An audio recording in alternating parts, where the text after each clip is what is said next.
Les amis, bonjour, j'espère que vous allez bien. C'est parti pour cette première vidéo depuis très longtemps. Donc on est reparti avec un thème que j'ai choisi, que je viens de choisir. Voilà, ce sera 5 jeux intemporels, jeux que j'appelle intemporels ou indémodables, appelle ça comme tu veux. Et pour moi, un jeu intemporel ou indémodable, c'est tout simplement un jeu qui peut avoir 5 ans, 10 ans, 20 ans, 30 ans, peu importe. Mais c'est un jeu avec lequel je vais m'amuser en fait. Voilà, c'est un jeu, je me dis, je vais le présenter à n'importe quelle personne, une personne qui n'est pas forcément habituée aux jeux vidéo ou quoi que ce soit, et où il va apprendre, voilà, il va prendre du fun immédiatement, un jeu qui sera facile d'accès, et voilà. Donc, on va commencer ce petit top. Bien sûr, c'est purement objectif. Subjectif, objectif, je sais plus comment on dit, bref, tu m'as compris. Dans ce milieu-là, malheureusement, c'est comme ça, on a tous nos petits avis, tout ça. Donc tu verras, il n'y a rien de fou. Mais voilà, il y a peut-être des plus jeunes qui me regardent, il y a peut-être des personnes qui sont pas forcément au courant. Donc ça peut vous aiguiller. N'hésitez pas à me donner votre top 5 à vous aussi, ou top 2, 3, on s'en fout. Le but en fait, c'est que moi je puisse avoir des idées aussi. Parce que si tu me dis que tu as un top intemporel, ben forcément c'est des jeux qui sont indispensables. Et c'est peut-être des jeux que je connais pas ou que j'ai pas dans ma collection.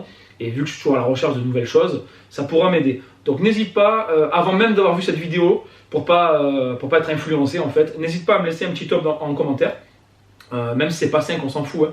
Mais voilà, un jeu même qui pour toi est intemporel, c'est-à-dire un jeu avec lequel tu pourrais jouer toute ta vie sans jamais te lasser, ou du moins que voilà, qui passe encore en 2021 ou quoi que ce soit. Allez, on est parti tout de suite pour le premier jeu. Alors, il n'y a pas vraiment de classement. Je sais pas, ouais, pas vraiment de classement, mais voilà, tu vas comprendre par toi-même. Premier jeu, Mario Kart. Alors là, je te sors le double dash, je l'ai en deux versions, boîte noire et boîte rouge. Alors si je dis pas de conneries, voilà, il y a marqué ne peut être vendu séparément, donc il devait faire partie d'un pack, un pack avec la GameCube à l'époque.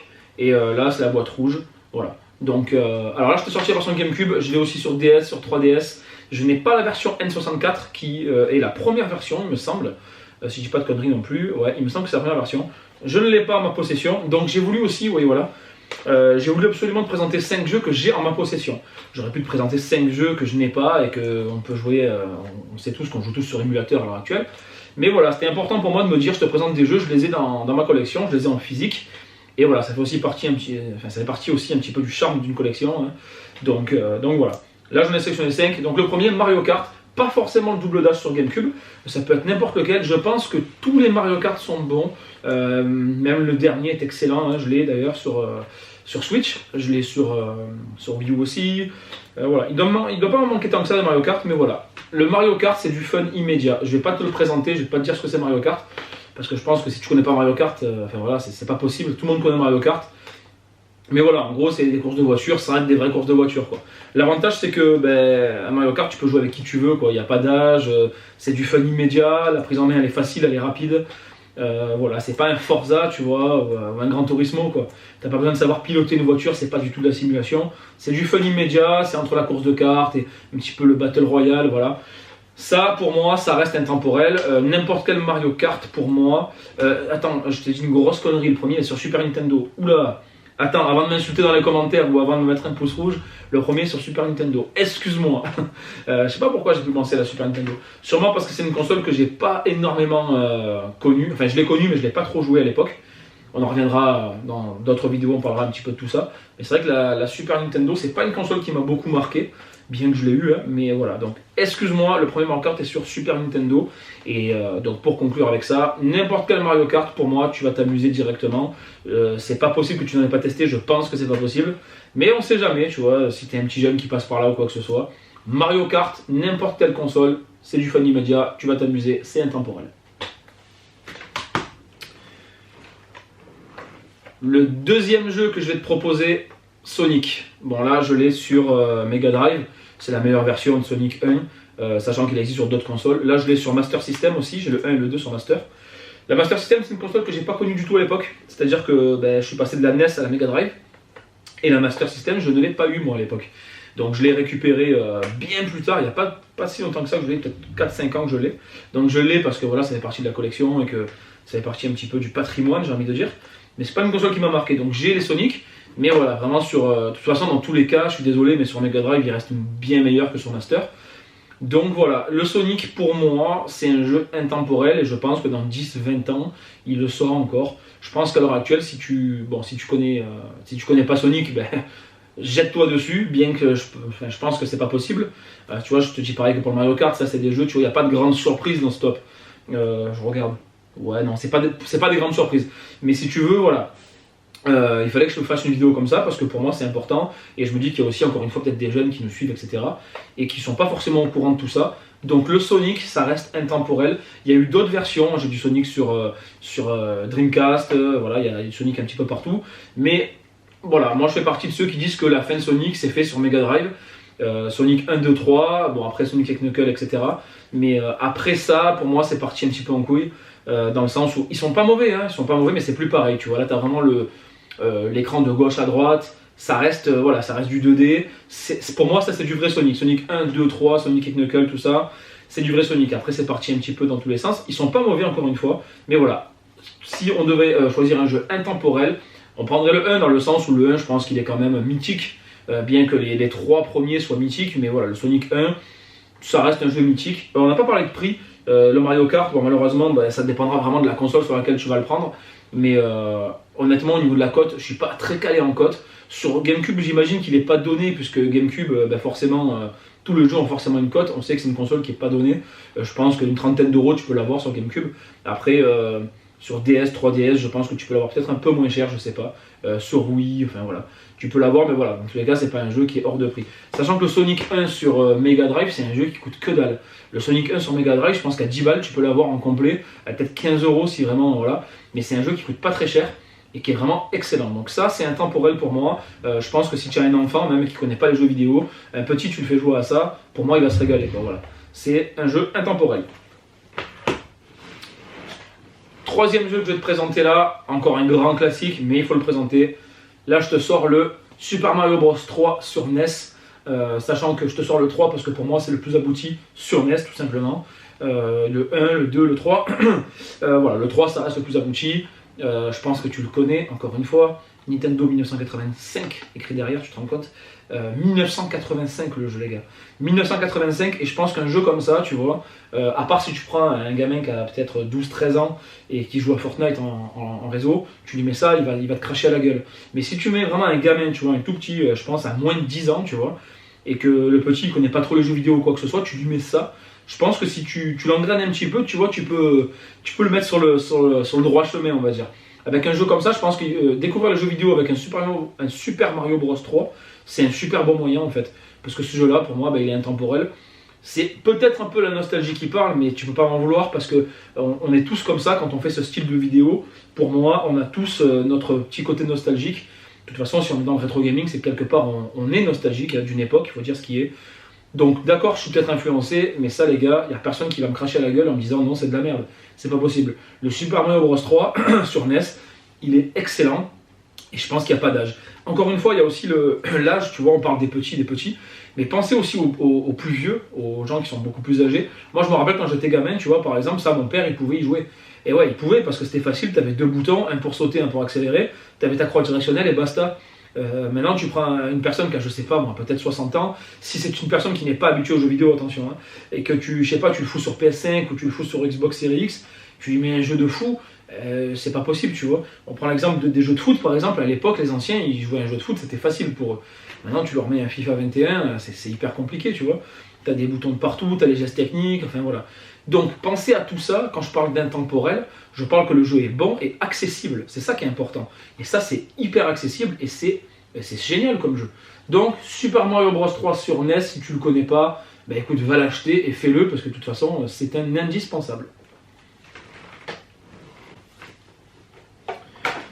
Allez, quatrième jeu intemporel. Alors là, je te le sors sur NES. Tu vois, il est dans sa petite boîte Nintendo officielle. Je vais te le sortir. Alors, il existe sur plein de consoles, ce jeu-là. Je ne sais même pas sur quoi il existe.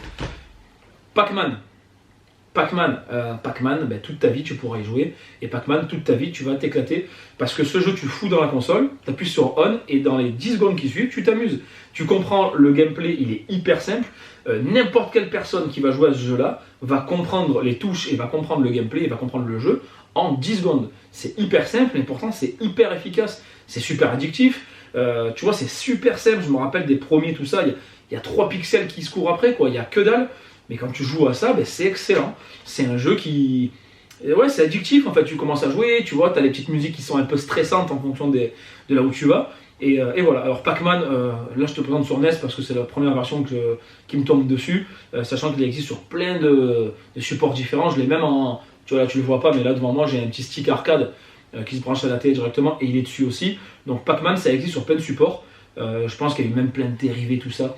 Je te mets la version, attends je te mets des incrustes à chaque fois, je te mets la version la plus connue de Pac-Man. Voilà, sachant que Pac-Man, encore une fois, tu fais jouer qui tu veux à ça. Tu peux avoir 80 ans, tu peux avoir 9 ans, tu vas mettre Pac-Man, tu vas savoir jouer très rapidement et tu vas comprendre l'intérêt, tu vas comprendre le but du jeu. Et voilà, donc ça c'est intemporel. Pour moi, ça dans 10 ans, tu peux toujours y jouer et tu pourras toujours t'amuser avec. Et le 5e jeu de cette liste, alors je te sors un grand classique. Alors je te sors deux versions, je te sors une des premières versions, si ce n'est la première. Et la dernière version, du coup, Tetris évidemment. Donc là, je te sors Tetris sur Game Boy, ok, et le Tetris 99 sur Switch. Tetris, les gars, Tetris, n'importe qui joue à Tetris, tout le monde joue à Tetris. Tetris, c'est hyper, c'est simple et compliqué en même temps, puisque tu peux faire du score, tout ça, c'est assez compliqué, mais c'est hyper simple en prise en main. Tu lances le jeu, c'est super simple, tu comprends ce qu'il faut faire, t'empiles les trucs, tac tac, tu crées des lignes, c'est terminé. Donc Tetris, pour moi, je pense que s'il devait en rester qu'un, malgré les goûts et les couleurs, ok, mais objectivement, Tetris c'est intemporel en fait, puisque de toute façon c'est un gameplay qui a été inventé, qui est génial et qui restera, pour moi ça restera à vie. Donc, alors le dernier évidemment n'a rien à voir avec le premier, tu vois. Si tu testes les deux, laisse tomber. Mais même si tu prends le premier, tu prends le premier Tetris sur Game Boy, j'ai encore la musique en tête. De toute façon, l'incruste que je vais te mettre, ce sera sûrement sur Game Boy. Mais je suis obligé de te mettre l'incruste sur Game Boy parce que voilà, moi je jouais avec ma vieille Game Boy, vraiment en noir et blanc, tu vois. Ça, c'est les premiers jeux, c'est Game Boy, on n'est même pas sur Game Boy Color. Et ça, c'est pareil, c'est des jeux où tu peux jouer pendant des heures. C'est des jeux qui sont intemporels, encore une fois, n'importe qui peut jouer et c'est génial. Petite parenthèse, je pense que tu es au courant, mais je te le dis quand même si jamais tu le sais pas. Le Tetris 99 sorti sur Switch, en fait, quand tu achètes ce jeu, bon, tu as le jeu dedans, tu vois, tu as la cartouche dedans, et avec, tu as un code, alors c'est un code à gratter, il me semble. Ouais, voilà, c'est un code à gratter. Et en fait, tu as un abonnement au online en fait, de la Switch pour 1 an. Et je crois que le jeu, il est à 25 €, un truc comme ça. Donc au final, en fait, quand tu divises, le jeu, il est gratuit. En fait, si tu achètes ça, ça te fait un abonnement 1 an à la Switch, et tu as le jeu en boîte et en cartouche. Du coup, si tu achètes ça et que tu prends ton abonnement, ben, ton jeu, finalement, il te revient à 0. Parce que si tu achètes en démat, je crois qu'il doit être peut-être un peu moins cher, mais le prix ne doit pas être bien loin de celui-là. Donc ça te fait un jeu en boîte, finalement, pour pas cher, puisque ben, voilà, tu as le jeu et l'abonnement. Tetris, les gars, bon, je peux pas dire si vous ne connaissez pas, tout le monde connaît Tetris. Donc je ne vais pas dire cette phrase-là, sinon je vais passer pour un fou. Mais voilà, Tetris, pour moi, c'est un jeu qui restera à vie. Et je pense qu'il n'y a pas d'époque pour jouer à Tetris. Bon, j'avais dit 5, je vais faire une petite mention honorable. Alors là, on sera peut-être pas tous d'accord, mais voilà, vous savez sûrement que la Dreamcast, c'est une de mes consoles de cœur. Et je suis obligé de sortir le Soul Calibur. Pourquoi ? Parce que le Soul Calibur sur Dreamcast, pour moi, il est hyper jouable en 2021, on est en 2021. Et pour moi, ce jeu, il est encore hyper jouable. Même graphiquement, j'ai envie de te dire, il n'est pas dégueu. Après, bien sûr, on est sur Dreamcast, les gars, ok ? Donc calmez-vous. Mais voilà, le jeu il est vraiment encore hyper faisable. Il est génial. De toute façon, ça a été un best-seller. Mais voilà, je ne le mettrai pas dans mon top 5. Hein. Attention, hein, si je devais vraiment un top 5, pour l'instant ce serait cela. Je ne le mets pas dans le top, mais je le mets en mention honorable. On va dire ça comme ça. Les amis, on arrive à la fin de cette petite vidéo, j'espère qu'elle vous aura plu. Si vous remarquez bien, j'ai mis un petit peu tous les styles. Il y a vraiment de l'arcade, il y a du jeu d'aventure, il y a du jeu de voiture, il y a vraiment un petit peu de tout. Pour moi, ça c'est vraiment 5 jeux qui resteront et je pense que dans 10, 15, 20 ans, on en parlera encore. Et je pense surtout que dans 20 ans, on pourra encore y jouer et prendre encore beaucoup de plaisir avec. Encore une fois, n'hésite pas à me donner ton top dans les commentaires. N'oublie pas que cette chaîne elle a été créée avant tout pour partager une passion. Et moi, je vous partage ma passion, je vous partage mes idées, mais je lis tous vos commentaires et j'en apprends beaucoup aussi dans vos commentaires, notamment sur la vidéo que j'ai fait sur la PS1, j'ai appris pas mal de choses. J'ai découvert des jeux et que je ne connaissais pas, et après renseignement, c'est des jeux qui ont l'air super et qui font partie de ma wishlist. C'est des jeux que je vais me procurer et que je testerai plus tard. Donc ça, je pense que voilà, si vous me faites un petit top des jeux intemporels pour vous, je vais avoir des super surprises et il y a de grandes chances que je me les procure et que je les teste. Je vous remercie encore une fois d'avoir regardé cette petite vidéo. Pensez à vous abonner. Honnêtement, voilà, je reprends la chaîne. Je vais essayer de faire vraiment des vidéos beaucoup plus souvent. Enfin, plus souvent. Faire des vidéos tout court parce que là, j'en ai fait une sur 1 an. Donc voilà, je m'étais lancé, j'avais arrêté. Voilà, j'avais pas forcément le temps.